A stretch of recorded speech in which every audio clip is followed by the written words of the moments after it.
Welcome to the Red Gauge Podcast. We are your hosts. I'm Kyle. This is Josh. Today we're joined by a very special in-studio guest. I like to have adjective to describe my in-studio guest. Usually it's like illustrious or something along those lines. But I think I'm just going to go with the massive Zeb Hoffman. Is that acceptable? I'll take it. I'll take it. I know he's really throwing off my. People are going to start to realize that I'm not as big as. It's usually like it's been like Jess or Alana over there, so I still get to look huge. Yeah, but it's really starting to throw me off. The end is now. The Wizard of Oz. So Zeb has had a long history in sports. So he competed in track and field. He was a 3-time NAIA nationalist, USATF Indoor nationalist one time. He coached track and field at Evergreen and is now the athletic director at Evergreen. And he's been in or around the college for a long time. So he's got lots of great advice I hope he has lots of great advice, Depends who you talk to. It's advice. Yeah, it's advice. For anybody thinking about going to school or working in schools or whatever. So I'm really excited to have you on. Hey, thanks, man. Yeah.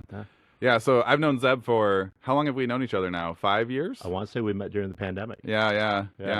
So you weren't supposed to.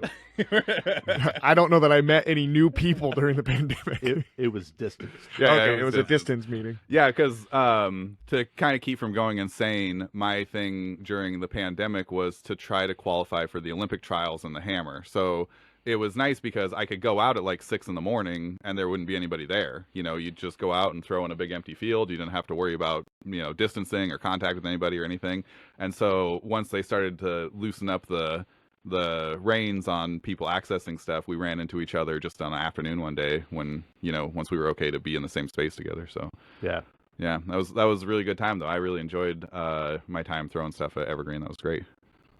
I did it this morning. Nice. Yeah. I'm trying to get back into it. I don't know. I don't think I've seen you since then, but I tore my bicep like 18 months ago, bicep tendon. And so it's been a long road to recovery, So, but as soon as I'm better, I'll be back out again, I'm sure. Yeah. So anyway, why don't you tell us a little bit about how you got into track and field? I was a basketball guy. Yeah. I was a basketball guy like from 3rd grade up till 10th grade. And transferred to Capitol High School my sophomore year to play, really to play basketball. I lived out in Lacey. I'm sure I broke some sort of transfer school district rules. Like I think we had a fake address. I'm pretty sure my dad had like a friend that lived on the west side of Olympia, and my mail got delivered there. Nobody was suspicious about the 52.5 address.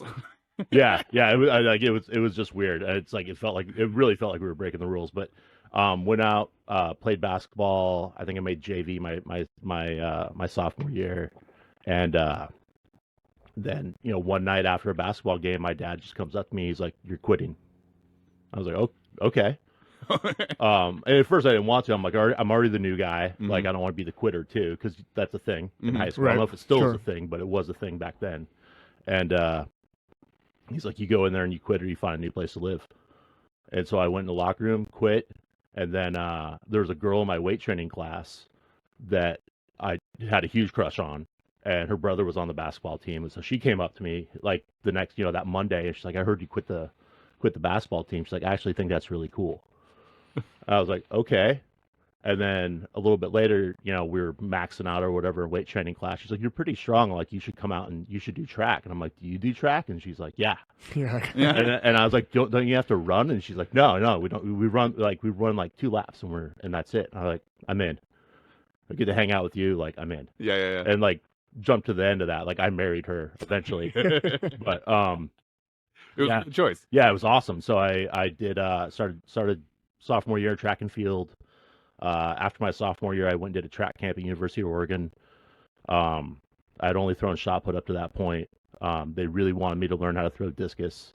So, the first step was just learning how to hold the darn thing. Mm-hmm. And then after that, at that track camp, I got introduced to the hammer. And that was in 96. So that was, the Atlanta Olympics. Uh-huh. Huge buzz around that.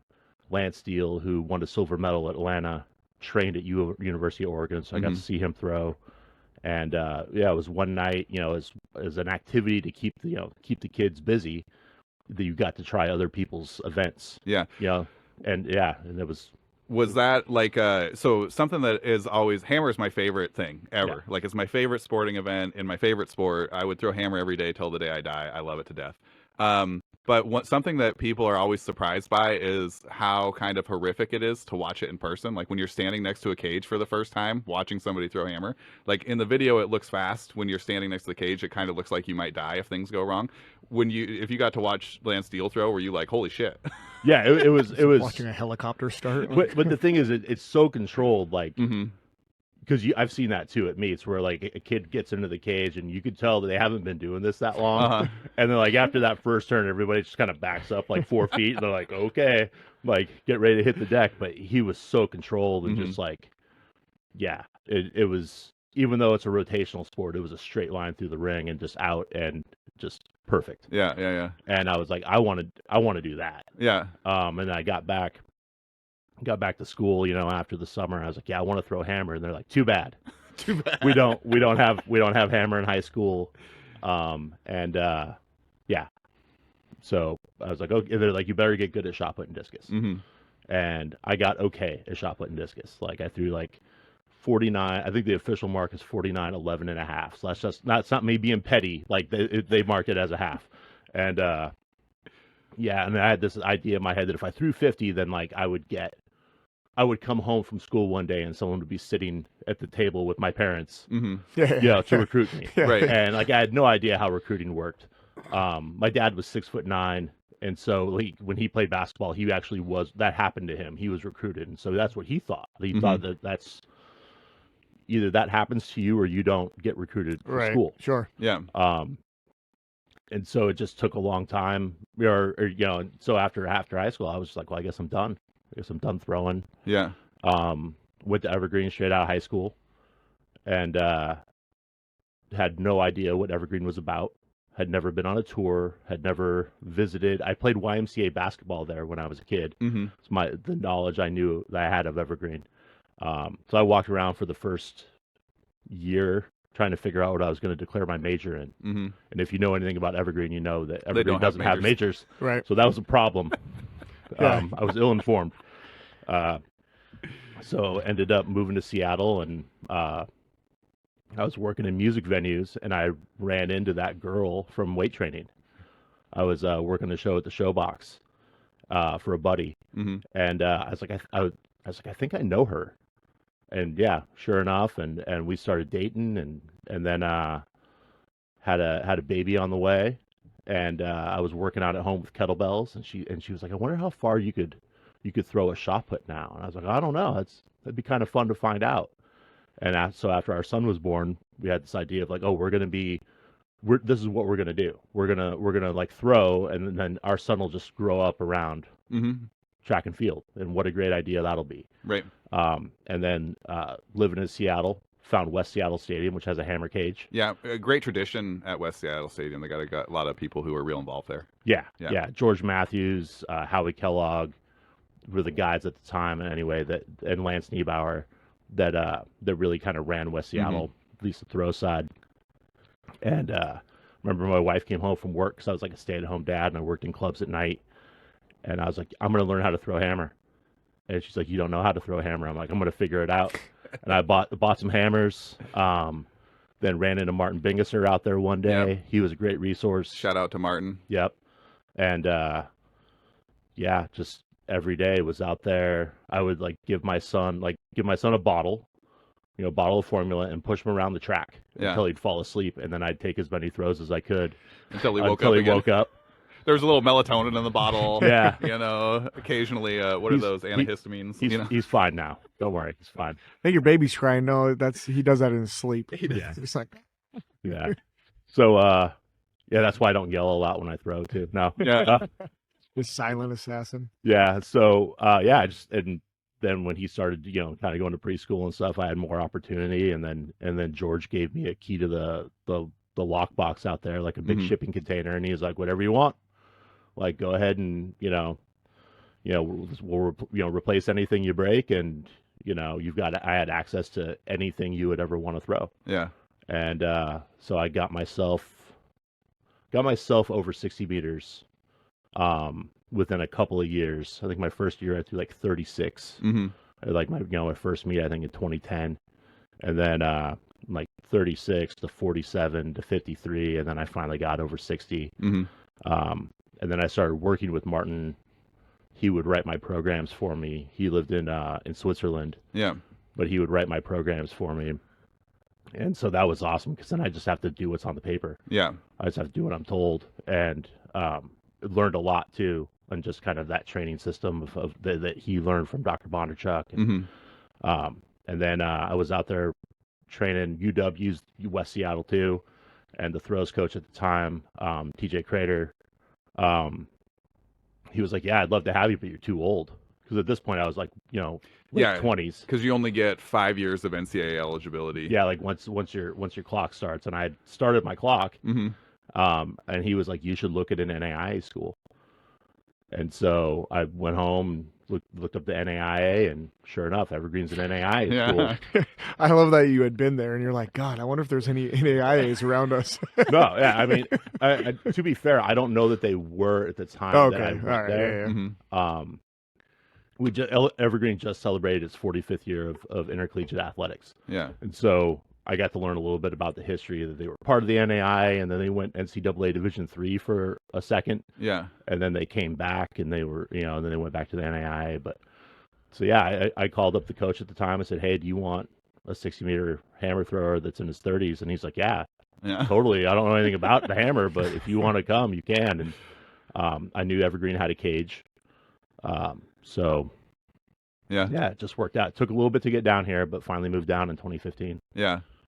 10 years. So you've been at Evergreen have you been there the whole 10 years since then? Like, did you go straight into working? In some capacity. Yeah. So I enrolled in classes summer of 2015, moved down early, lived at my in-laws' house, until our house was, they actually own the house we live in now, but so there was another tenant in there.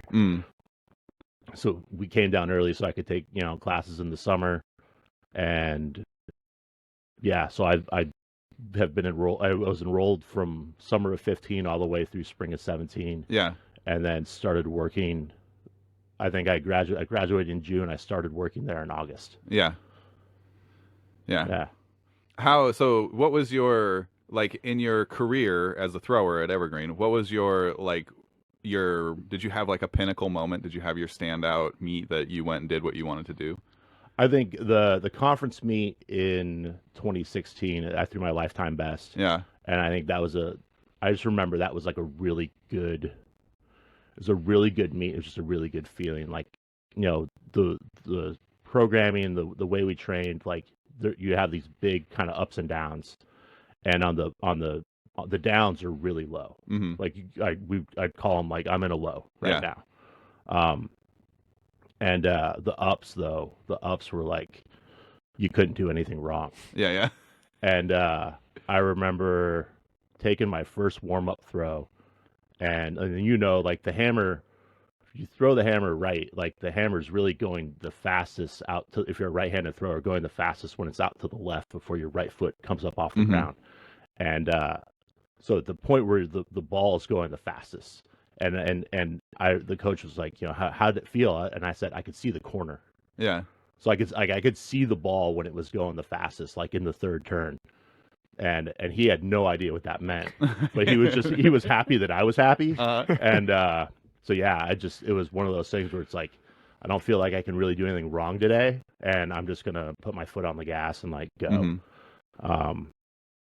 And so that was a really cool feeling to like go and do well at conference, throw a lifetime best. But then it was also funny because the whole plan the whole time was like, we're treating conference like it's a training session. Yeah. And so I had already reached out to the AD at Hermiston High School, which is where they were having our conference championships. I was like, can I get into the weight room after I'm done throwing? Yeah. And so I went from the podium to the weight room and like went and got a lift in, which my teammates thought I was ridiculous. But it's funny because that's how I've lived like my whole training life. Like, I'm always just on to the next step, whatever the next step is. And people always think I'm insane. They're like, take a week off or take the day off or something. I'm like, no, it's a workout day. Again, it was just, I think that's the beauty of having a coach that you trust. So Martin's like, yeah, see if you can find a place to lift. And that's what we did. So what was your lifetime PR? 64.84, which is 212 feet 9 inches. Yeah. So that 2016 was an Olympic year. Was that a year that would have got you in the top 24 or whatever you need to make it? I was just outside of the top 50 with that throw. I think any other year that throw would have at least got me in the top 50. Yeah. And I was just outside. Yeah. Yeah, that's kind of a, there's the automatic qualifying standard. I think it's 72 meters or something, but the field is has never been that strong. So like a lot of times there's you can get your toe in if you can get in those like mid 60s, Yeah, I didn't even think about putting it in when I was like, I'm not even in the top 50. I'm not even going to try. Mm-hmm. The following year too was a good year indoor. Yeah. Evergreen cut its indoor program in 2016. Yeah. And so in 2017, I was kind of left to my own devices. And so I just competed unattached and threw at all the UW meets. Yeah. And and I was chasing a qualifying mark. So to catch that qualifying mark eventually was it felt really good. Mm-hmm. And it got me to USA's, which was awesome. It was a great experience. Kind of underperformed at USA's, and I think that's the danger of chasing a mark. Yeah. Because when you chase, what do you do after you catch it? Uh-huh. Yeah, we've talked a lot about that kind of phenomenon of like you climb Mount Everest and now what do? Like it's hard to stay focused for that next thing. Or even if you're chasing that mark, you might plan all your training around like, okay, well, this is the last indoor that I'm going to have access to. And then, the nationals is another month later or something, and you don't have your training plan for that. You've already done the peak and everything. Yeah. Yeah. Yeah. So it was that was a good experience though. It just like at that point, so that fall, so the fall of 16, I had interned at UW with their strength and conditioning department. So I knew everybody there. Mm-hmm. I already kind of knew all the throwers anyway from just seeing them at meets. Yeah. But I knew the coaches, I knew the softball team, like I knew everybody. Mm-hmm. And so going to Dempsey and getting to throw in those meets, and then when I finally got it, there's a shot putter on the UW team, Jack, and Jack like grabbed me and like picked me up off the ground. He was so happy, because he was out in the field like kind of just shagging the weights back, and he was like, "That's it," and it was a really cool experience. Mm-hmm. And it just kind of shows, it's the beauty of track and field where everybody just wants to see something rad happen. Yeah, and they know that people are chasing it. It even got to the point where like they stopped charging me. Yeah. Because I was technically a student, so it only cost me like $5 to enter the meets anyway. Uh-huh. And then I think when they finally realized like because I was winning all the meets, mm-hmm. And then they I think they caught on that I was chasing a mark. They're just like, "You're good, man. We gotcha." Yeah. It's $5. Yeah. $5 isn't going to hurt us. Right. Yeah. It covers half your gas for the trip. It might be why they charge so much now for entries into Dempsey now. Maybe I ruined it for everybody. But somebody, the next person who ran the meet came in and was like, "We only made $17 off of this meet. What happened?" They're looking at the books and they're like, "This isn't right." Yeah. I saw 300 athletes compete and there's only 5 people who paid for it. Where does this guy work now? Evergreen? Okay. Make sure they get the bill. Yeah. So, I am a big fan of. There's a lot of legacy issues in the way we train for sport, and Hammer's definitely not immune to it, right? Because there's been a few very successful Hammer programs. Really, one. It's been Anatoly Bondarchuk and all of his disciples, right? Yeah. And it's easy when you're getting into it to make mistakes, right? And so I'm a big fan of finding out, like, what were the early mistakes that you made in your training career that if there was somebody else who was just getting started in the world of track and field, you'd be like, just don't do this. Just, skip these things. I mean, I think the first one was just the arrogance that I was like, that I didn't need a coach. Yeah. I was like, I can do this. And again, like I got myself to 60 meters, which is kind of a benchmark, mm-hmm. Yeah, you're a pretty decent thrower if you can make it 60 meters. And my wife was like, maybe you should get a coach. I'm like, I don't need a coach. And then I fouled out at a meet at UW, an outdoor meet. Yeah. That Kidway Johnson was throwing at. So I fouled out. I literally fell down in the ring on one of my throws. And so I came home and I was just like busted up. And then and she's like, you need to reach out to somebody. You need to talk to a coach. And so then I reached out. So that would be the first thing. It's like at some point you're gonna need to get a coach. And then I think as far as just like the training stuff, I was already reasonably strong before I started throwing hammer. I think, maybe controversial, but especially throwing the hammer, you don't need to be super strong.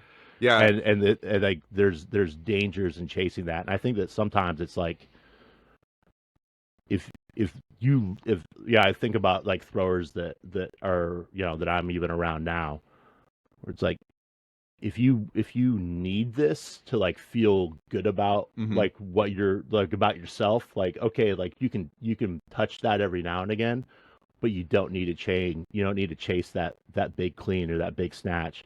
It's not necessarily going to make the ball go any farther, and it might even set you back because in chasing that weight and chasing that lift, again, same with chasing a mark. You chase those lifts. Sometimes you catch the lift, but like in the process of doing that, you hurt your shoulder. You get a little tweak here, you get a little tweak there. Now you can't throw. Yeah. Yeah, strength training for throws has always been a really interesting topic for me because people always want to get like as strong as they can, as fast as they can, and it is true that most everybody who's ever been a successful thrower, like really successful thrower, was monstrously strong, but they didn't need to get there until they were about 10 years into their career, right? Yeah. Like the hammer, like we got a pretty good understanding of like what the kind of forces are that you experience in the hammer, and you don't need to be a phenomenally strong person unless you want to throw like over 80 meters. And there's a whole, like, you got to learn how to throw the hammer if you're ever going to have a chance of getting there, Yeah. So, like, you can take your time, like, build that strength over time. You don't have to rush it. Just, let it cook. Well, I mean, and I think that's what's interesting, too, about the hammer is, like, you're dealing with a force other than gravity. And so all the weight room stuff, it's just you and gravity. You versus gravity. Where in the hammer, it's like, it's another force. And I think learning how to adapt to that force, and then the weight room stuff kind of second.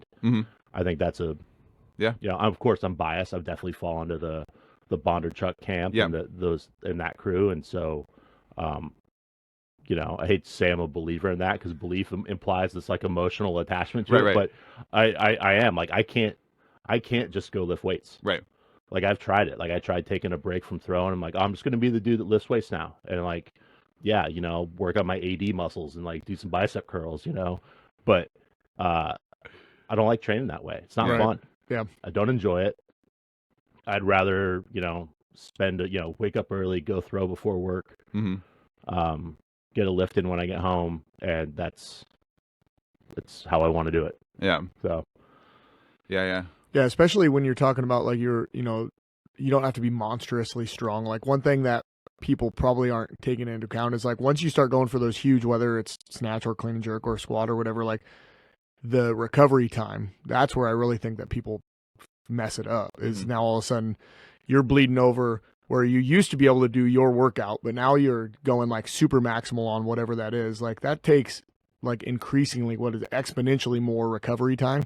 So, but what hammer thrower then is going to be like, oh, I'll throw less. Yeah, that's also not going to happen. And if it did, you're not. That should be a fucking red flag right there. Like you're sacrificing your own sport for the lift. Yeah, I mean, and what's cool about the hammer is like there's obviously a huge technical component to it, but there's a huge speed component, and there's strength too.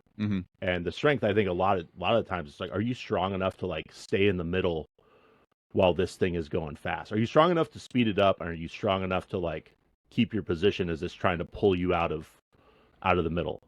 And so finding that balance is always tough. And then the speed side of it, okay, well, can you do that fast? Can you do the technical stuff fast? I mean, it's a sprint through a 7-foot circle. Yeah, I think it would be, you couldn't do this because people know what it is, but it would be super awesome to like take like 5 people that didn't know the event at all and like just teach them like this is the event and see what they would like, how you would train. Like I feel like you get like totally different. Like you might get somebody that's just like, oh, you just got to get strong. Like your core better be strong. Some people are going to like create this like super like banded rotational, you know what I mean? Like it's like trying to emulate the exact thing. Like it's a very strange, like as you guys are talking, it's like, God, I don't even know how I would start that programming without just going like, oh, it's a throw, so I'm going to start with the Olympic lifts. You know what I'm saying? Like it's very, very interesting. Yeah. Like thought. It's such a weird freaking event. All right. So after your competitive career, you got a job at Evergreen. Were you working in admissions right away? I got I got a call or an email rather from the assistant director of admissions and said, "Hey, I was talking to one of the faculty. We need an admissions counselor. They said you'd be a great fit. Do you want to come in? Do you want to come in and talk?" And I was like, "Oh my God!" Like, yes, because I right after graduating, I'm like, I need to get a job. Mm-hmm. And prior to that, all I knew was like I knew working in clubs, working in venues. I knew warehouse work. So I went and got a job at the Target warehouse, working graveyard shift. I'm like, I need to make money now. I can't use the excuse that I'm a student anymore. Uh-huh. Right. And so I was like, yeah, great. I can get out of the warehouse. This is awesome. And, so I showed up with my really horrible resume that didn't really have much on it. And I talked to her for maybe an hour, and she's like, so do you want to do this or what? Yeah, and the job was to go and recruit in Southern California. So I got hired late August. Mm-hmm. I think I was in the office for maybe 2 weeks, 2 or 3 weeks, and then I was on a plane to Southern California like September 13th. Yeah. And I was there for 6 weeks. Are you just like going around high schools or like just what do you you? do for- I think immediately I thought of you like as a Jehovah's Witness, like going to doors, like, is your son or daughter a talented athlete? Like, So there was a couple things I had to do. I had to set up visits. Mhm. I didn't know the area, and so they gave me like a little folder of like, here's the schools you should really try to visit, here's the mediums, and here's the, if you're in the area, go ahead and try to visit these. And so I had an Excel sheet with all the counselors' info on it. And first you have to kind of just go through and make sure that's even right anymore. Yep, There's a huge turnover in college counselors every year. Mhm. It's a thankless job. So make sure that's right. And then I just started emailing people, say, yeah, I'd like to come visit on this day, this time. And I build out like a map, like a Google map of all the schools and color coded it. Again, never been to Los Angeles County other than like to go to the Universal Studios. Like I don't know the area. And my territory was from like Santa Barbara down to San Diego. Yeah. And then among all those visits, then you have college fairs you need to go to. Mm-hmm. And then you also need to set up interviews in each region, and so then we would have this whole list of people that had inquired about Evergreen, gone online, filled out the inquiry form, or, been to another college fair when they were a sophomore or junior, but now they're going to go into their senior year. And so I sent out letters, and I just went off what the other counselor did. And apparently they loved Panera Bread because they had all their interviews at Panera. So I'm sure that people just assumed I loved Panera, which I do. Like, it's good. Like the cookies are awesome, but I'm not dogging Panera, but like I probably would have picked some other spots. And so I had to do interviews too, Mm-hmm. of just people that maybe wanted to come to Evergreen, or Evergreen being kind of the holistic school it is. Like, we're not just going to go off a GPA Right. and a test score. So, like, hey, let's have an interview. Let's sit down and talk. Hey, let's talk about your application. Let's talk about your transcript, and maybe you need to write an essay to kind of explain your junior year, a little bit better, so that we're not just going off of a piece of paper. Yeah, it's always an interesting thing when you get into it. Like I grew up kind of hard in my, freshman year. I finished with like a 1.1 GPA. And then I had a coach, 1.2, I think it was 1.2. And then I had a coach who pulled me aside and was like, you're really good at this. I could pay to go to school wherever you want to go. You got to pull your head out of your ass, get your shit together. And I was basically a 4.0 student after that. But that still only put me at like a 3.3 or a 3.4 or 3.2, something like that.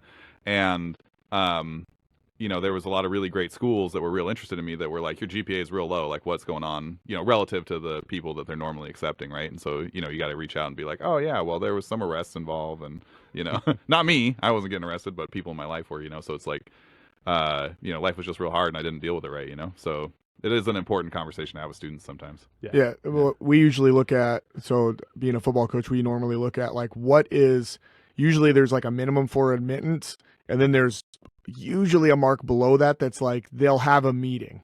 So like with some kids that really struggle, it's like, dude, we got to at least have the meeting, because if you could get to the meeting and you get to tell your story, you'll probably be in. Like people will understand why the GPA was the way it was, right? Mhm. Like especially early on. Yeah. But if you can't get to that, whatever their set minimum is, like, sorry, like Yeah. that is there are rules. Like they're not going to make. But I think even what can come out of that meeting though is like next steps. So it's like, Right. hey, like your GPA is like state law, we cannot take you, Right, or, we or need- like they don't meet college academic distribution requirements, caters. Like there is a level of caters that especially a state school can forgive. Mm-hmm. But if it's like if you're below that threshold, like, hey, there's nothing we can do here. Mm-hmm. But here's what you can do. And then so being able to give them marching orders and like, so if you want this, if you really want to do this, like this is how you do it. Yeah. And then it's always cool to see those folks come back and be like, hey, you did the thing. Like those are the ones where like you kind of watch them in the in the application thing, and you're like, oh, cool, they did it. All right. And it's like, I want to know as soon as this kid's admitted because I want to call them. Like, Right. I don't want them to just get an email. Like, I want to call them. And this has nothing to do with athletics. This is just like, just just working just in rooting admissions. for Yeah. kids. Yeah. Yeah, it's like exactly, rooting for kids. Like, you want them to do well.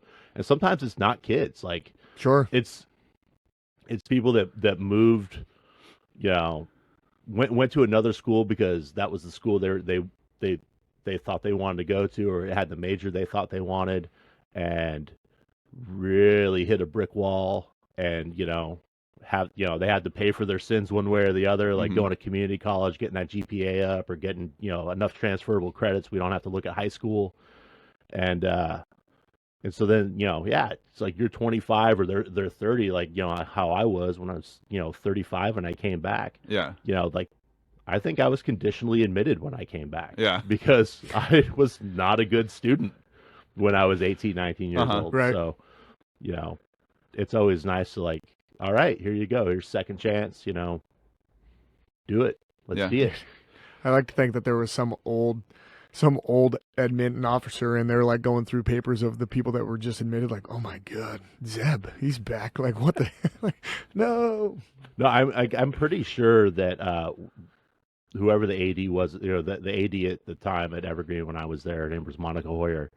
I'm pretty sure Monica and our faculty athletics representative like wrote an appeal on my behalf to get eligible in the NAIA so I could compete. Yeah. Because knowing what I know about eligibility at the NAIA level now, I'm like, I don't think I was eligible.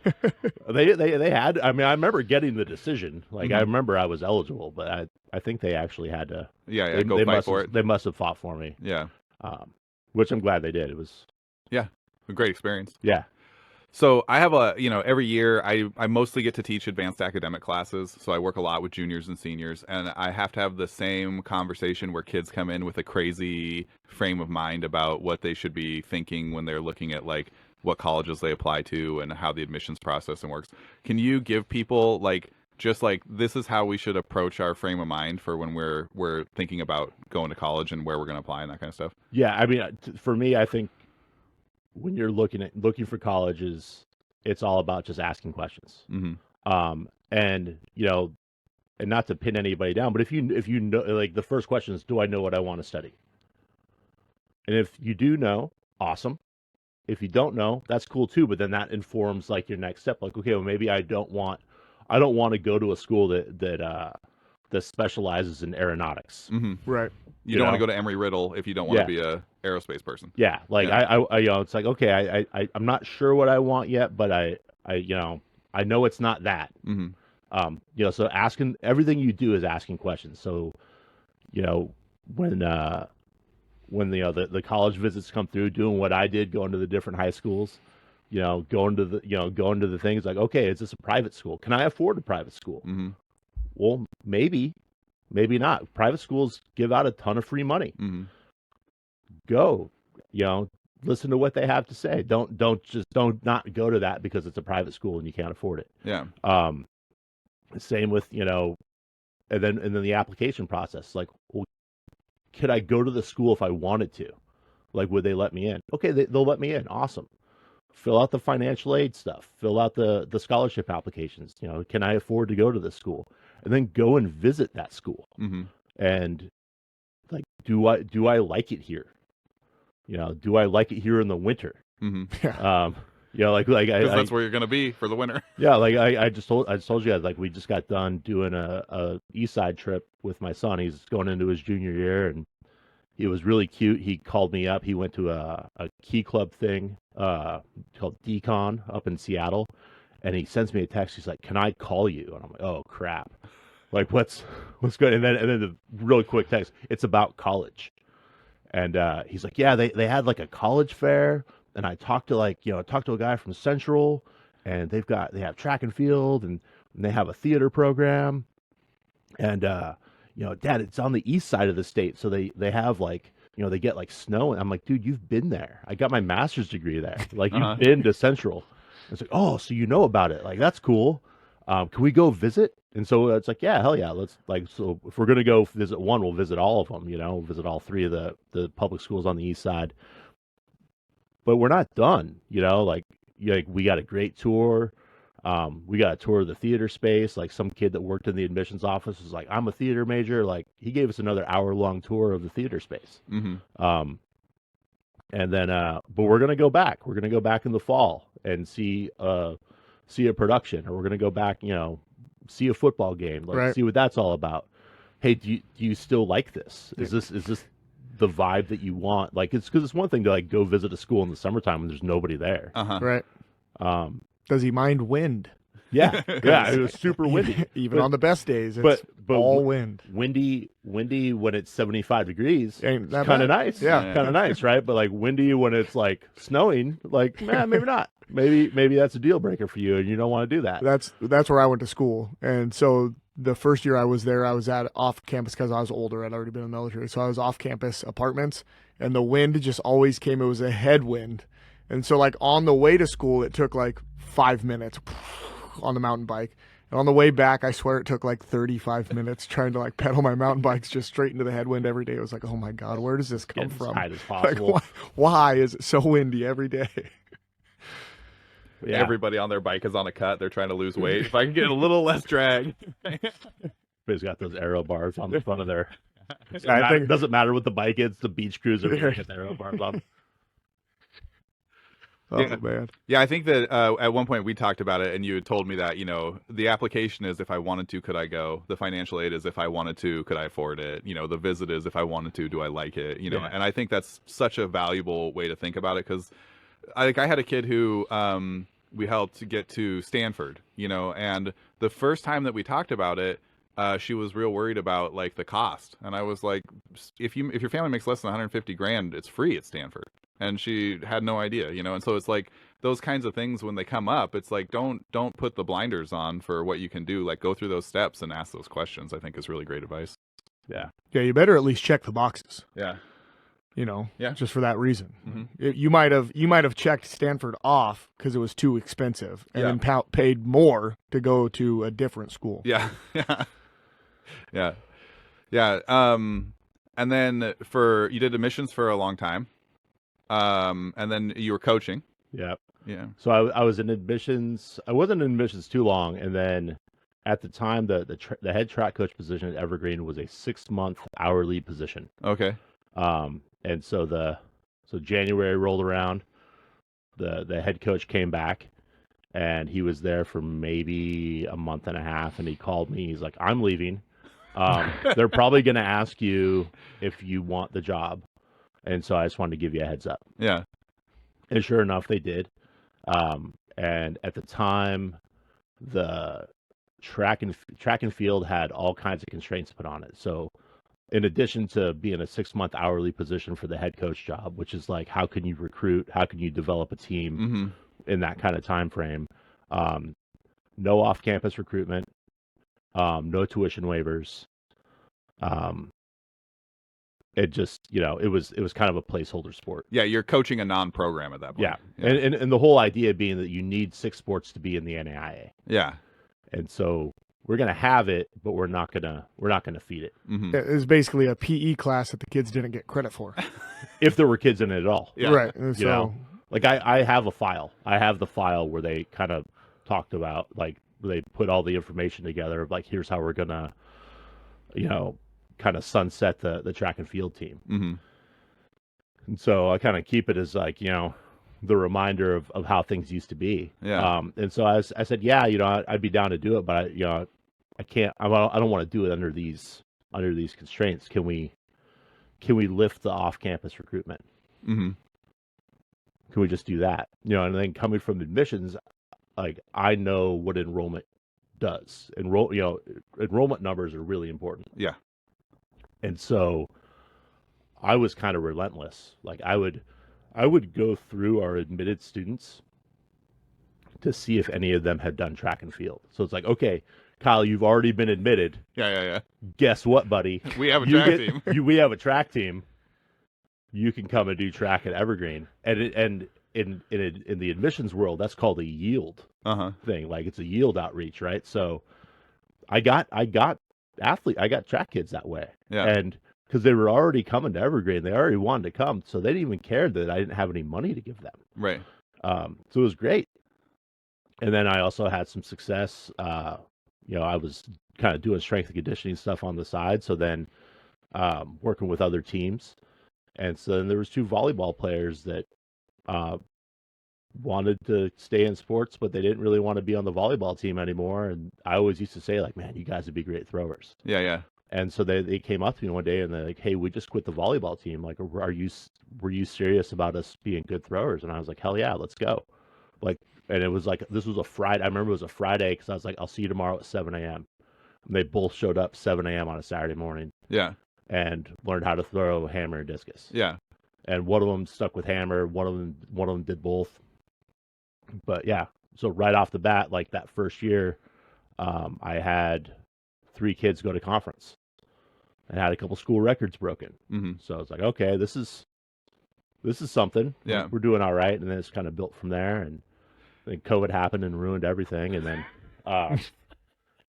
COVID. Yeah. But even then, like, had a really, really good high jumper / multi-event athlete come in. And so all during COVID, our high jump setup as it was in our gym. Mm-hmm. So we had our high jump mats. We had like the puzzle piece rubber floors that you'd have in like a 3/8 inch weight room, Yeah. 3/8 inch weight room mats. And so we'd lay those out in her run up, and she high jumped in the back bay of the gym like all through COVID. Yeah. It worked. Yeah. Yeah.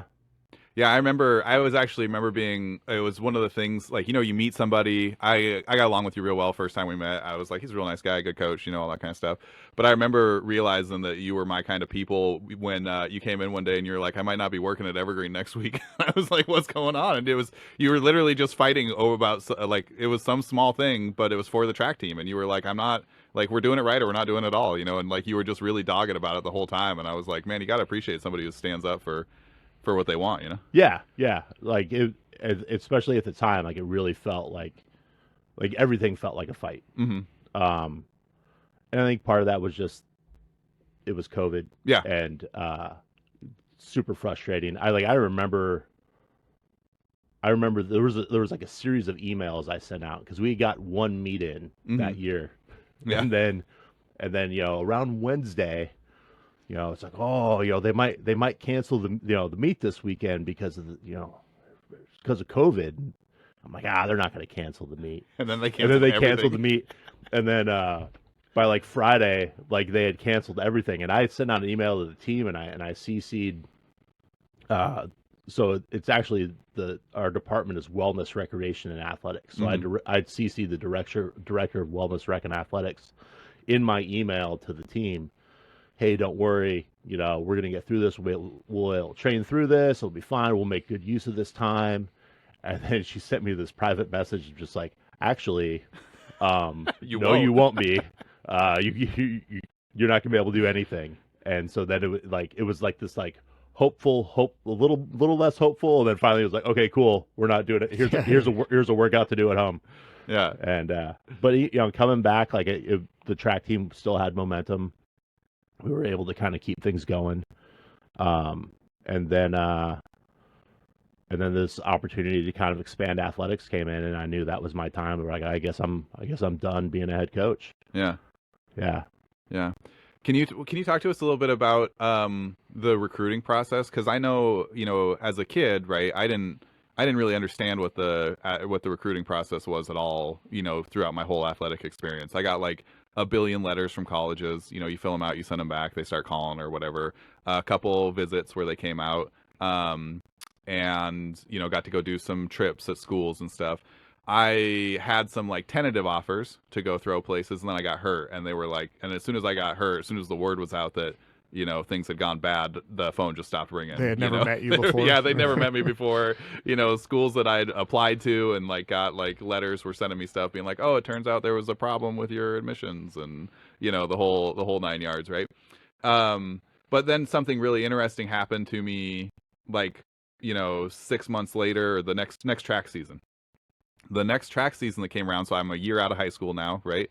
And all of a sudden I started getting phone calls again from small schools who were all like, why didn't you go anywhere? Like, I was looking forward to seeing your name pop up, and you're nowhere. Like, what's going on?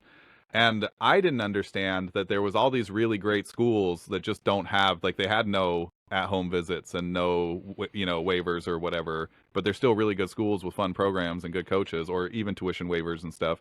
And I had never reached out to any of them because I didn't know that was a thing that athletes could do. So, like, could you talk to us a little bit? Like, if you're a kid who wants to go somewhere, or you want to do your sport and you're not sure where to go, like, what are the things that you can do to actually like participate in that process? So I think the big thing is just reaching out to coaches. Yeah. I think a lot of that happens through social media now, Right. which is rad. Mm-hmm. Don't do a form letter. I know that that's easy to do. Mm-hmm. Doing a mail merge, getting a list of all the coaches, all the schools, and the Excel sheet and all that, and don't do it. Yeah. Like, you could spell a form letter a mile away. Mm-hmm. But I think it goes back to that first spot of like, well, where would I want to go to school? Mm-hmm. Like, where would I want to go if track wasn't an option or basketball wasn't an option? And I just want to go to the school and get an education, and I get to do this thing. Mm-hmm. But then if that falls through, or I end up not liking it, or like that, I would still want to be at that school. Yeah. Right. I think that's a really good place to start. And then from there, it's like, okay, this school has an established program. The great thing about track and field is it's quantitative sport, right? Yeah. So you can look at what their folks did last year and be like, Mm-hmm. well, I throw further than your best guy right now. Yeah. Right. I feel like in track, that's probably a big question you have to ask. Like, do you want to go be the top dog? Yeah. Or are Yeah. you okay going and being like, some people are not good at going, those kids are usually probably the studs of their school in Right. whatever they do. We talk about that to football kids all the time. Like, are you going to be comfortable going and being the worst athlete in the whole program? Yeah. Like, and most people, like, that's a freaky thought. Like, everybody could be like, sure, of course. Like, can you? Yeah. Yeah. And you're going to redshirt, which means you're going to do all of the work and you don't even get to travel. Yeah. Yeah. Like, you don't even get your own number. Like, and that freaks people out. And we've seen it. And they go to school for maybe a year, maybe a trimester, maybe a day, Mm-hmm. and they're back. So, Yeah, I think if someone's only going to that school for the sport, it's kind of empty, right? Yeah. Because like anything can happen. Like, maybe it's a redshirt thing. It's like, oh, I didn't get to travel. I didn't get to play, or okay, you got hurt. an injury, right? That happens too. And then it's like, well, now there's no reason for me to be here anymore. And I think what's lost a lot of the times in intercollegiate athletics, I'd say the way we think about intercollegiate athletics, which is like the big D1 Power Mhm. 5 Yes. schools, is they are there. They should be there to get an education. Mm-hmm. Should's a dirty word, but they should be there to get a piece of paper. Uh-huh. If they happen to be good enough to go on to the next level, or to leave early to go play professionally, that's awesome. Mm-hmm. Great for them, and I hope they come back and finish their degree when things have calmed down, because there's also there's a small window where you get to do that, so why not take advantage of it? Yeah. I totally appreciate that. But yeah, there's got to be a reason why they want to be there other than sports. And I think the first step for those folks that, that no one's waiting for them when they come home from practice, is to find the schools you would want to go to if sport wasn't a thing, Right. and then reach out to their athletic departments. Yeah. And there are a ton of small schools, NAIA schools, Division III schools. I've had an opportunity to I got to do a talk for Olympia School District one year, just talking about, just general college recruitment. There's a school out there for everybody. The junior college system in California has badminton as an intercollegiate sport. Right. So we're in the summer months, if you're picking up badminton, all of a sudden you're like, oh, wow, this is pretty good. Yeah, you might be able to go get an associate's degree in Southern California, and playing badminton. Yeah. It could be a thing. Yeah. And it's also, I believe it's an Olympic sport. So there's still opportunity beyond that to continue that sport if that's what you want to do. So I've like forced kids. I've been like, go get a Chromebook. We're going to sit down and write a coach an email.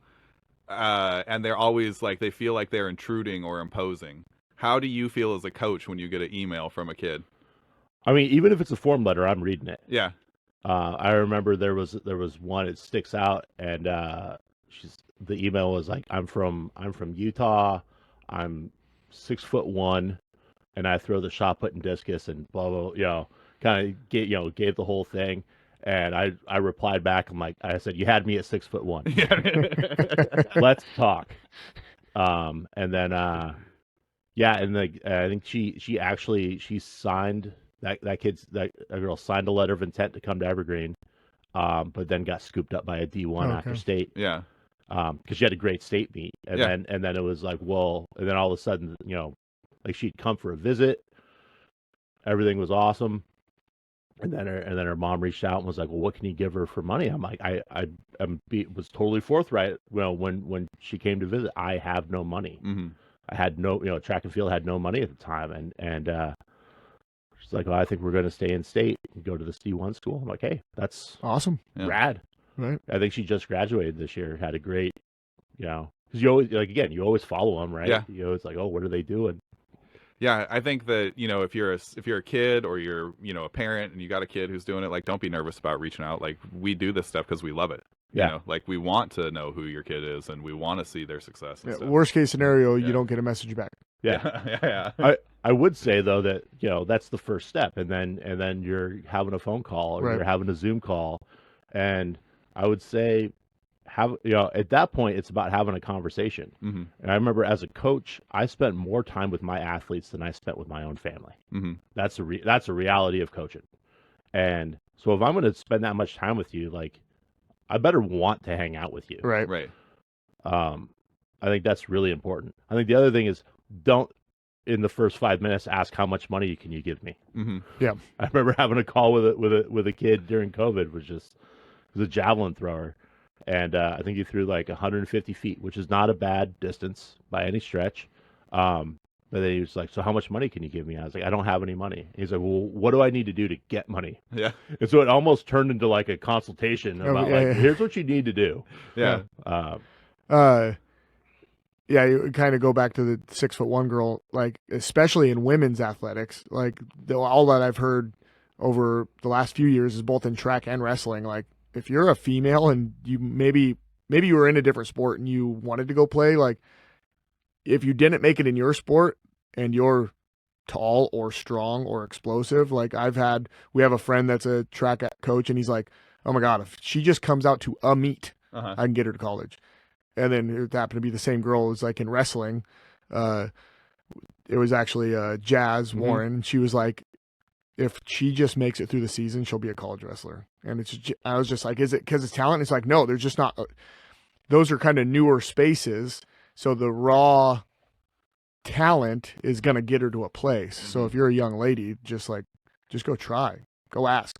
Yeah. You might go to college for a sport that you barely did. I think it's that, and I think it's also sometimes those are just underserved sports. Yeah. No disrespect to football coaches, but sometimes the football coach is also the throws coach. Yeah. And so he's only coaching the linemen. Yeah. Right. And sure. Yeah. And it's like, well, it's cool that you're on the volleyball team, but I don't have to worry about you. Yeah. So good job. It's like not that they're not supportive, but they're just like, yeah, good job. Right. And that happens sometimes. And so then that's the downside to track and field being a quantitative sport, is if you just go on athletics.net, you can never go to a track meet and you're just looking at numbers, then you don't get to see like, oh, she's throwing 30 feet from a stand. Yeah, raw Yeah. as hell. Yeah. That 30, maybe I'm throwing 31, but I'm max, and you could be Yeah. like, that's capped, and he Yeah. comes in and underhands it, Yeah. and it goes 30. Like, Yeah, it's like it's like find. I think that's the thing for small college athletics too. Is just finding those kids that have a way higher ceiling, that aren't maxed out. Yeah. I think what's hard sometimes is with club sports now. A lot of times they kind of are. They Yeah. kind of are maxed out. Right, It's like I yeah. don't know that through just maturation you're going to get any better. Right. You might get a little bigger, might get a little stronger, but like, is that going to make you technically a better right. track? You might be able to soccer get a player or little whatever. bit in there, but we're not looking at huge improvements. Like, Yeah. The finances around it are really interesting. So I read a stat, and I'm probably going to mess it up, and hopefully it's accurate, but it was something like for every $1 that they give out for athletic scholarships, they give 17 for academics. And so, it pays to get good grades to start with, right?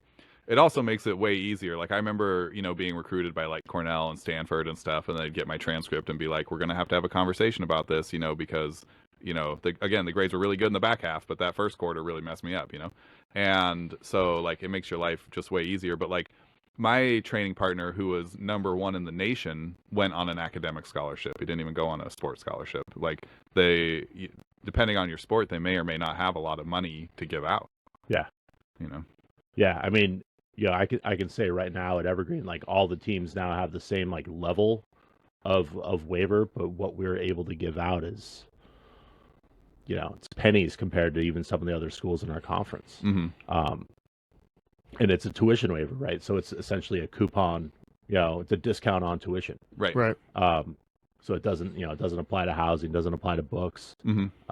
Any other aid kind of comes out before that goes in. We ran into that a couple of years ago. There was a basketball coach was like, hey, I want to give this much money to this kid. And I was like, okay, so we put the waiver through and all that. And he was also a really good student. So he had a merit-based waiver that came out first. Yeah. Well, you can't, they stack, but you can't go beyond tuition. Right. And so when he went and looked, he said, well, I signed my offer letter. It was this, and now and here it's this. And it's like, well, yeah, but your school's still free. Yeah. You've maxed out. But he was really irritated. Like he was like, well, can the athletic one be more and the academic one be less? Because he just wanted to be able to say he was there for sports. He was there for sport. And he got Right. that, and I was like, I think your priorities are a little. Yeah. Yeah. What a weird thing I get what you're saying. Yeah. But that's a weird ass thing to get hung up on, bud. Yeah. Like, Yeah. no one else is going to see that. Put on your Twitter whatever the hell you want. Yeah. You want to tell people you're getting a full ride? Great. Tell them you're getting a full ride because you're not paying tuition. Yeah. So awesome. Yeah. Yeah. But full ride's more than just tuition, but sure. Yeah. Right. It's still free tuition. Like, yeah. Free tuition's great. Yeah, that was an interesting experience for me because like I was the #3 sophomore in the nation, then the #2 junior in the nation. Then I got hurt my senior year, so I didn't really compete at all my senior year. But I remember going into it being like #2, the #2 coming in guy, and then people being like, "Yeah, maybe if you have a good year, we can give you some money." I was like, "This is tight." Yeah, like if you were the #2 running back in the nation, like your dad is already driving a Cadillac. Yeah. You know what I mean? Like you're like, yeah, it's like you're the second best in the country in this really obscure sport that can only score this many points. Right. Yeah. Right. At the big meet, and I think that's we're seeing that now, right? Where field events are at Wazoo just got. I think field events and sprints just got essentially cut from Wazoo track and field. It's like, yeah, it sucks, and it's like, I don't agree with it at all. I understand the math, Yeah. right. Yeah. but I, as a purist and as a thrower, then it's like, oh, that sucks. Yeah. We like that happened, and then we went there, and I was just like, oh yeah. We drove by the track, and I'm like, boo. So does track wind up? Do you see a future where track, like the track world and the track pathway is filled from a different avenue than just straight up Division I? I could see that. where it I goes mean, like the I mean, lower schools pick it up and like, hey, this could be us. I mean, I think you can already see that at the Division II level. Like Ashland University has always had a fantastic track and field program and has had Olympians come out of that program. So I don't think it's out of the question for Rowan Hamilton, who he just threw the Prefontaine Classic yesterday. He went to University of British Columbia. Now, granted, UBC has 60,000 students at it, but they are part of the NAIA. Yeah. Right. You know, when he was a student at UBC, like he had the farthest throw that year of any division for a hammer thrower. Yeah. And it's at an NAIA school. Yeah. And it's like, so yeah, I think there's totally an opportunity for those sports, for track and field, especially, and probably other Olympic sports. Right. Where it's like, okay, leave the football, basketball stuff to Division I, and let the other divisions pick up these other sports. Yeah. Yeah. It just seems like everything is just going at the Division I level, like just doubling down, almost to the point where you're probably going to see those top level schools leave like the NCAA completely and form their own. Like they've talked about that for years, like trying to get out from underneath the thumb of being the NCAA, form their own division of like power football, power basketball, so they can make their own rules and pay everybody whatever the hell they want, which just is, now we're really getting away from college. Like, why even have classes? Yeah. You might as well just separate from a college completely and let the college go back to being a college. You're a minor major league team. Yes. Right. Like, yeah, I mean, and then you always hear about that too, like the criticisms that faculty have of intercollegiate athletics, and it totally justifies all those criticisms at that point. Yeah, and when I remember when I first came back to Evergreen, that program I was in the summer, it's called Physics and Physiology of Sport. Yeah, and they're go around the room and everybody says like why you're here, why you're taking the class. I'm like, I'm here, I'm a student athlete at Evergreen. I'm going to be a student athlete, a hammer thrower. And those two they were super sweet. They're really nice about it, but they were very clear. This isn't a sports school. Yeah, and they said that to me just as more of a hey, just so you know where you are. Right. Yeah. And I talk about it all the time when I have to give presentations about, enrollment and retention and stuff for athletics. I talk about that because Evergreen is 100, we're like 10% of our enrollment are student athletes. We're a sports school. We're not that sports school though, right. where, I think that's the difference is like, we have to redefine what a sports school is. Yeah. Yeah. Even at like Central, when I was going there, they still are very good, but I think they were like third in the nation in rugby. Like their rugby team was absolutely insane when I was at college there. And I remember taking what was it? Whatever. It was a class. It was a 100 level class. And the first day I'm in there and like almost the entire rugby team was in there. And I was like, I've never felt like such an insignificant human, like already a small legged person. And each one of those guys' thighs were just gigantic. And I never saw them again. Not one of those kids. Like, I'm sure they all passed class, but there was some secret handshake where it's like, all right, you go get your syllabus. I'm sure they did the work, but they were never in class again. So like, that is what I think of, like those kids were living the sports school life. Cause at that time, Central very much was a rugby school. I don't even remember meeting a football player. They had a team, but the rugby team was the shit. Like they were the superstars on campus. It was kind of a trip, like being on these tours this last weekend and listening to how they talked about intercollegiate athletics on those tours. Like, oh yeah, we're NCAA Division II, intercollegiate athletics program, but we have this other stuff too. Like it was more like, oh yeah, that's over there. You don't get that, but here's these other options for you too. And it's awesome that they provide like intramural and other activities for students. I think that's great.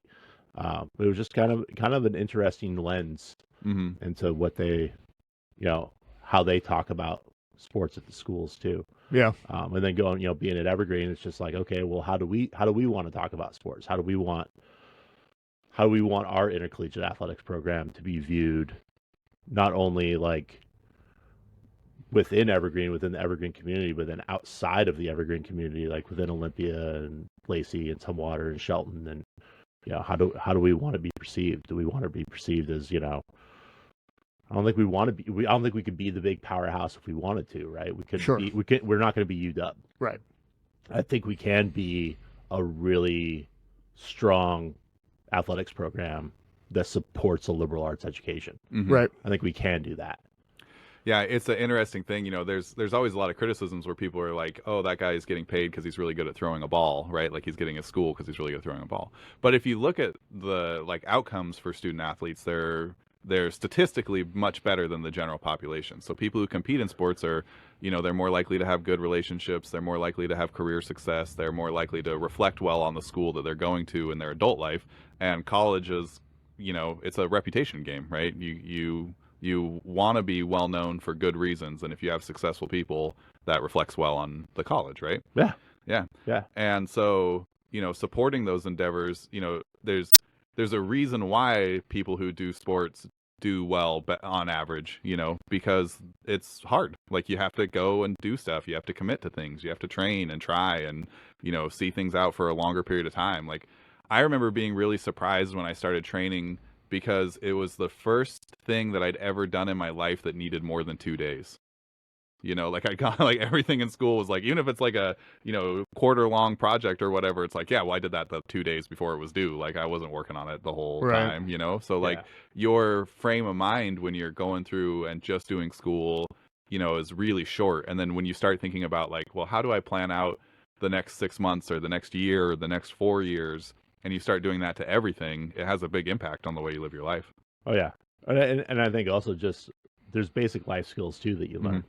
Like when our we're getting ready to have all of our fall athletes come back in August because they start August 1, even though we're on the quarter system. So classes start September 28th. So they have almost 2 months where it's just athletics. Yeah.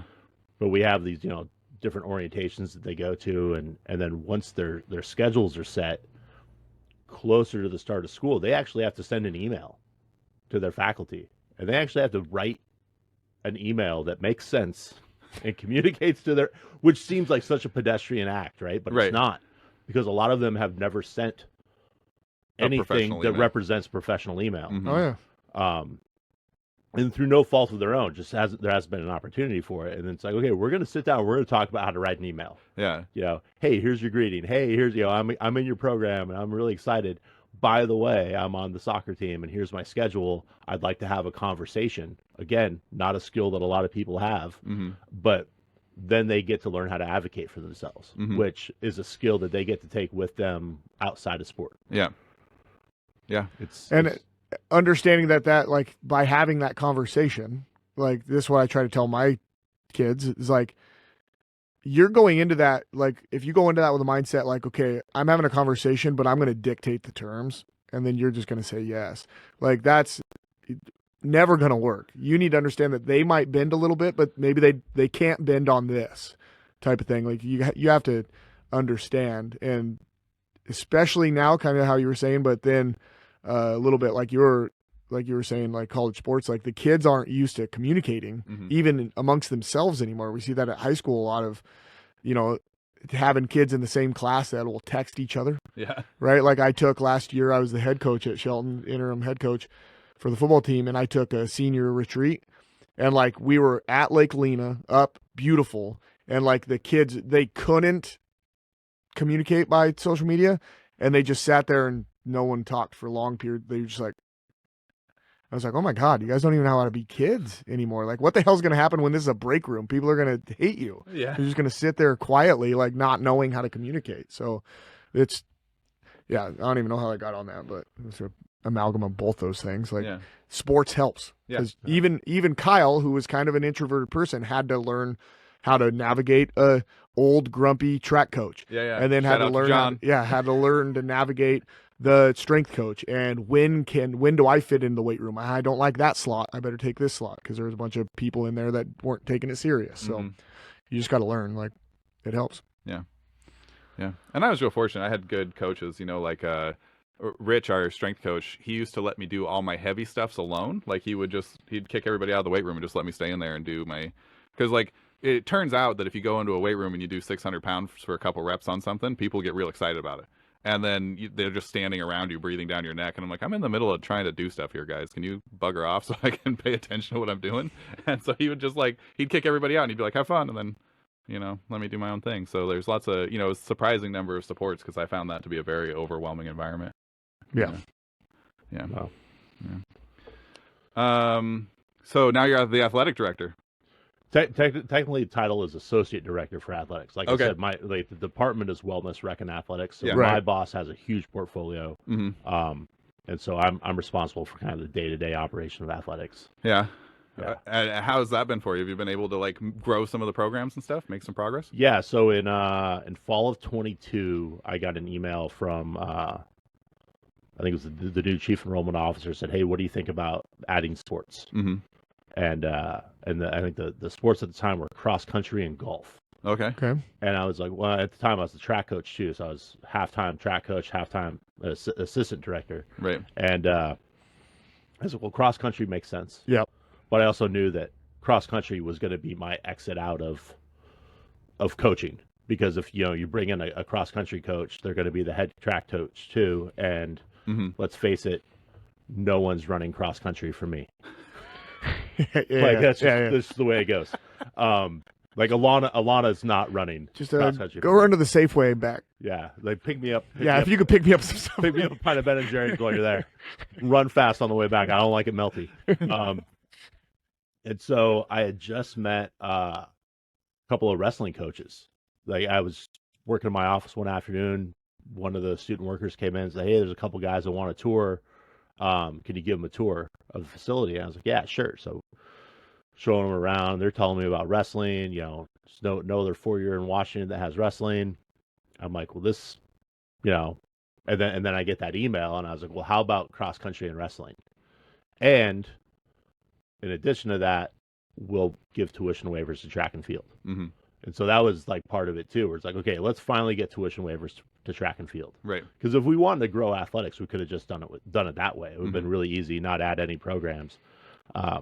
And so yeah, we went through the approval process. I laid out a timeline.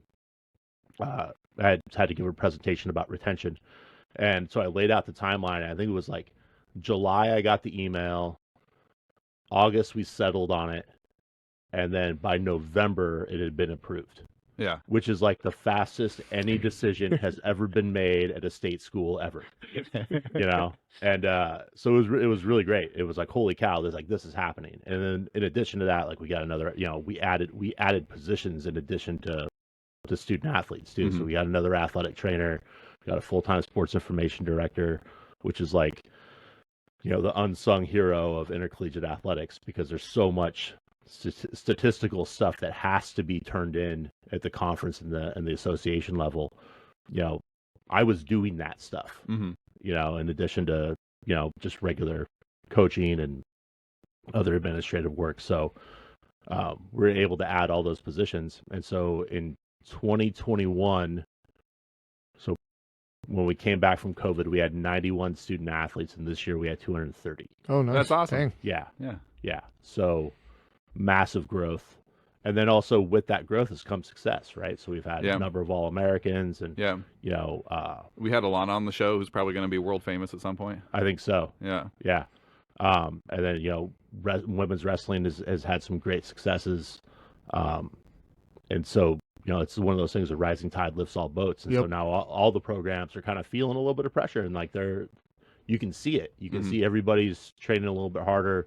I think they've really taken advantage over this last summer. So, yeah, athletics is growing at Evergreen. It's been really cool to see. It's been cool to be a part of. Yeah, you guys are kind of fleshing out being like an Olympic sports school. I think that's again, coming from track and field, that's where I would kind of hang my hat. Like, yeah, we're an Olympic sports school. We're not just a sports school. We're an Olympic sports school. Right. Which is phenomenal, because it is a huge niche that, like, I guess some would go to St. Martin's, but like kind of the crappy thing about where we're at is it's kind of surrounded by a lot of very expensive or hard to get into schools, and you got to go pretty far away. So having that in, like, that could really fill a niche in this area. There's a lot of people in the South Sound area. So yeah. And I think more important, like I love Evergreen. Like I think I found Evergreen again because of sports. Right. I stayed at Evergreen for the academics. Yeah. Like because there was a moment there I'm like, oh, I'm not going to get to compete intercollegiately for track and field. Like I'm going to have to stay unattached because my grades were so bad when I going back to that whole thing. So I was like, I'm going to take advantage of this Evergreen education. And I'm going to try to make what I want my education to be. And so I love the school, and I don't think I would have worked at admissions if I didn't love the school and like identify with like kind of the academic mission and how they want to provide an education. Yeah. So to be able to add on to that, and I always say like I don't want to make Evergreen's always going to be that funky liberal arts college in the woods. I don't want to change that. I just want it to be a funky liberal arts college in the woods with an awesome academic or awesome athletics program. That's the only difference. Yeah. That's Alana had said that when she was like, after the first time racing there, she was like, everybody made fun of us, when we'd show up. And then they were like, then we got fast. Yeah. And now those people that used to make fun of us have to see us win the fucking race. She was like, that's very awesome to be a part of. Like, well, so I promised my wife I wouldn't curse. No. But I think for a long time, when people would hear about Evergreen or Evergreen athletics, it was like, effing Evergreen, right. Great. And it's kind of this dismissive thing. And I think we are kind of getting, I don't think we're over that threshold yet, but we're getting close to it where it's like, people are like, effing Evergreen. It's like, I don't want to change the words. I just want to change how they're said. Right. I want to change the inflection. Yeah. Yeah. And I think we're getting close. And it's exciting. Yeah, so I went to Evergreen. That was where I got my bachelor's degree, and I loved it for like the academic portion of it. Like I thought it was a phenomenal experience. I also told everybody who said they were interested in Evergreen afterwards for the next several years that I think that if you are like driven and you know what you want to do, I don't think there's a better environment. And if you are, not driven and you don't know what you want to do, I don't know if there's a worse environment. Because I mean, if you're there to explore and discover things, that's great. I mean, that counts as drive to me. But like because it's as open ended as it is, you can spend a lot of time doing nothing. Yeah, I think that's the danger. I think you hit it on the head where it's like if you're open to exploring stuff, then it's awesome. Yeah.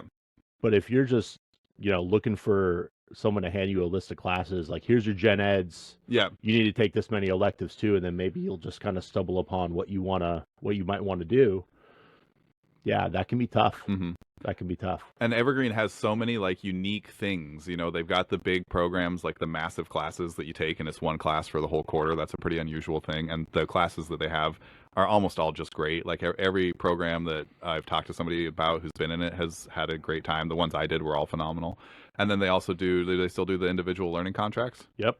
So I did those. That's how I did the internship at UW. I did another one where I was going to develop a strength and conditioning program for a small liberal arts college. Yeah. And so like within that, I baked in like my time to study for my CSCS. And, so you can really kind of maneuver it and make it how you want it to make it. Yeah. I did a bunch of contracts when I was there, a bunch of them, and they were all just phenomenal experiences. So like, again, if you're driven, like if you want to do something, I don't think there's a better environment. I think it's a phenomenal place to be. Yeah, it sounds like a school where the goal is actually providing experience and learning to people. Yeah. Which isn't the way that some universities are anymore. When the college was founded, I want to say the first president, hopefully I get this right, said that the goal of the college was to remove the roadblocks to teaching and learning. Yeah. Awesome. Yeah. Let's do that. Yeah. Yeah. That's what I think about. Like I always, as educators, we talk about this kind of stuff a lot. It's like that was the point of college, was like to go like deep level learning for the learning's sake, like become educated. And now college has been so tied to a job that people get made fun of for spending money to go get it. Like, oh, what'd you go get educated? Like, what job do you have, you idiot? You know what I mean? It's like, that's so unfortunate that is what it became. Like, so, yeah. Okay, so I got two more questions. I'll save the last one for the last, but the first one's first. How does somebody become a coach at a college? Like if they want to impress a associate athletic director or assistant athletic, whatever your job title is, I apologize, I've already forgotten, but It's all right. Yeah. I forget all the time too. I have to look at my email. Parks director. Yeah. yeah, how does that step look? Because we know a lot of coaches. I know people who've gone to colleges. I know people who've gone to colleges and been gone from the college again in 6 weeks or whatever. Like, what's it like to be a coach at a college? How do you make that jump? So I think the first thing is, when we think about intercollegiate athletics, again, we think about Division I, Power 5, Mm-hmm. and that's just not the reality. Especially small college athletics. Again, my first coaching job was at St. Martin's, and I got paid $3,000 for the season. Yeah, And I lived in Seattle, and I drove down to Lacey and back 3 days a week. they paid for your So gas. you made No. about minus $1,500 for that season. We don't talk about that in my house anymore. But I did it because I wanted to coach. Like I wanted to do that, and you're gonna have to take a rough job. Mm-hmm. I think it's pretty rare where you just get to take this awesome position right out of the gate. I think the other thing with coaches is you have to ask questions. Just because you know your sport doesn't mean that you know that athletics program or intercollegiate. There's all kinds of compliance rules and institutional rules, and so maybe you were an awesome club coach. Mm-hmm. And you did a lot of great things at the association level. Whatever your athletic association was, USA Wrestling or USA Track and Field or whatever. Well, association rules are different than intercollegiate rules, and different than the institutional rules. We don't want to get sued. Right. So we do need to have an athletic trainer Mm-hmm. there. When you're practicing, sorry, Yeah. it has to happen.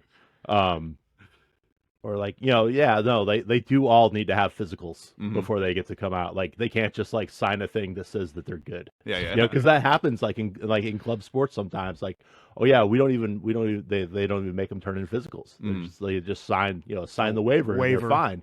It's that's not how we get to operate. So I think ask questions. Be willing to take that rough job, and then the other thing is just coach your ass off. Yeah. Every coach we bring in, I tell them you need to coach your ass off, because we don't have the budget for you to go out and buy somebody. Even if we did, are we really going to get them? Mm-hmm. So you're always looking for that person, and it's going to take a while to in the recruiting side to be able to identify the person with the higher ceiling. Mm-hmm. But then you need to figure out how to get them there. Yeah. It's Right. your job to coach them. It blows my mind. I would always look at other athletic track and field pages and stuff, and they would have hey, here's our standards Mm-hmm. that you have to hit as a student athlete to get recruited here. And it's why would you do that? Why you hate coaching? It's I only want to coach you if you're good. Yeah. Right. Yeah. That's what a wild idea to have. Well, we've talked quite a bit about how there can be hidden, what's the nice way to say this, hidden competence in good programs, or hidden incompetence in good programs, where you're A great athlete makes a coach look like a great coach. Yeah. Yeah. If you're a Division I school and you're notorious, then you get a lot of talent, whether or not you can promote them, and how much do you promote them once you've got them? And then, if you were coming, you're saying, coming from the club world, have you ever even asked somebody to be on the team? Because if you're really successful, if it's a successful club, local club, everybody just goes. You just get now you got to go somewhere, recruit a kid, and they probably don't. They're not going to. Right when you say evergreen, they're not going to be like, "Ooh, yeah, I'm in." Yeah. You're going to have to convince them that this is the right place, which is a whole different skill. That has almost nothing to do with coaching, right? Mm-hmm. That's a whole different skill. And then just the time I've now had a lot of friends that have gone and come back into the coach, dip a toe into coaching and then come back, and they're just it's just the time. Like I'm a family person. And so not only is coaching twice as much as I experienced at club or high school, then on my downtime, they sent me across the country to recruit. He's like, I didn't see my family for months. Yeah. So like, again, you better be prepared, and you better be in a situation that it's all right to do all of that. Yeah. I mean, I think, the whole thing, top to bottom, like it's not a 40-hour work week. No. It's just not. And it really does come down to like, what kind of standards do you have as a coach? I stepped away from coaching because, like even though I wasn't going to be the head coach anymore, the new head coach was like, "Hey, will you stay on and coach the throws?" I'm like, "Oh yeah, like that sounds awesome." Mm-hmm. And then I think we made it to like October or November, and I had, before the standard was like, "Yeah, we're throwing 4 or 5 days a week. We're in the weight room, at least 3 days a week." And I'm with you in the weight room. Mm-hmm. I'm not just going to hand you a piece of paper and Right. like you're going to go do the thing, because we've all seen how that goes. Yep. Yeah.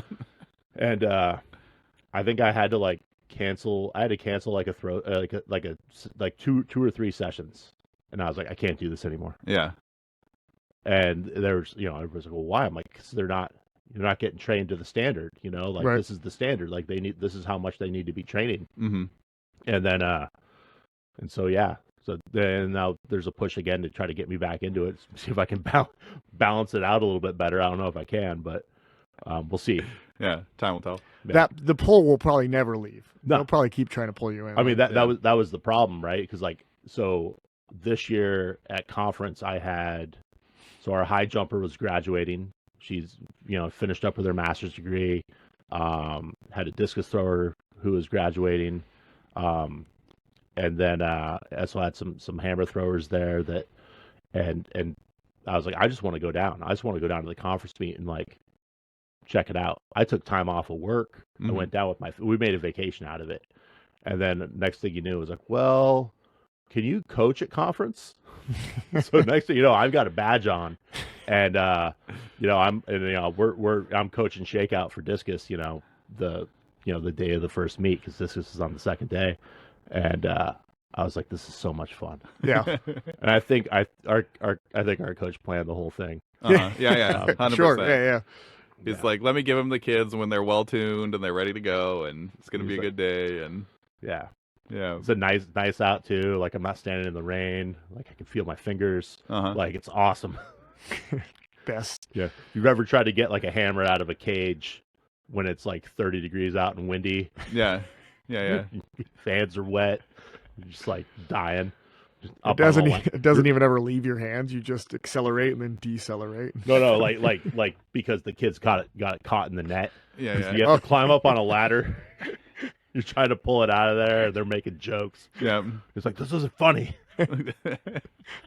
Look, I think it's the only time I've ever snapped at kids when I'm coaching is when I had to when they break the net. Yeah. Or they get a hammer stuck, and I'm like, I have to climb up a ladder now. Yeah. And they're making jokes. I'm like, we're not making jokes now. Yeah. Knock it off. This is quiet time. Yeah. Okay, last question. How does it feel to be part of a program where your football team's been undefeated for 45 years? So there's a shirt in the bookstore. Uh-huh. It says undefeated since 1967. Yeah. And I'm gonna apologize to my wife now. I fucking hate that shirt. I think it's I've said it. I've said it in presentations to the vice president of the college, Yeah. executive vice president of the college. Like, I hate that shirt. I want it out of the bookstore. Yeah. Because to me, well, one, when people look at it, first thing they say is like, well, it's funny because we're not a sports school. Yeah. And it's like, well, no, we are. Like, I just told you we were. Yeah. Right. 10% of our kids are student athletes. We're a sports school. Like we're a sports school. And then the other side of it, and the reason I really don't think it's funny, is because we've never had a football team. Mm-hmm.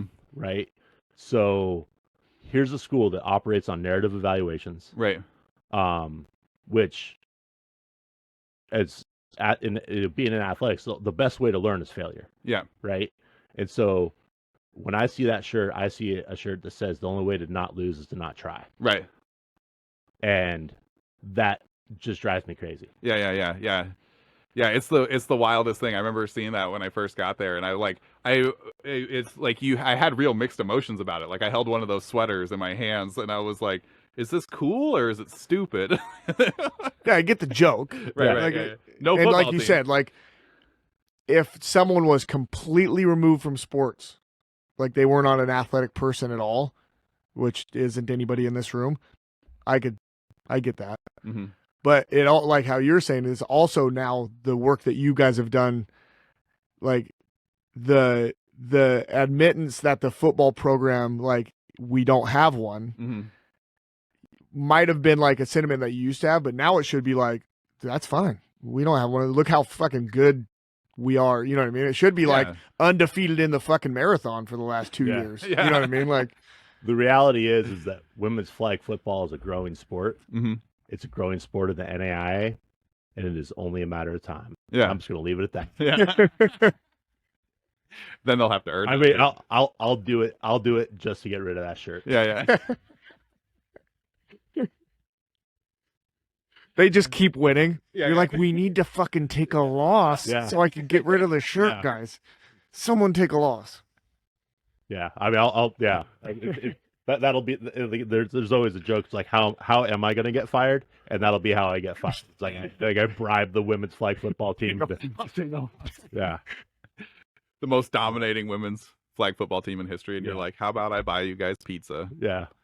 Take you all out for ice cream. Yeah, I got a lot of money. You sit this one out. 15 years we're watching a 30 for 30. Yeah. Playing this how like this podcast is.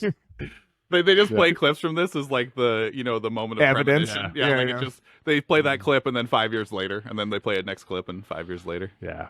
So cool. All right. Well, thanks for coming on. I really appreciate you being here. Thanks for having me. This was fun. Yeah. All right. Like, comment, subscribe, share. Helps out the show a ton. We really appreciate it.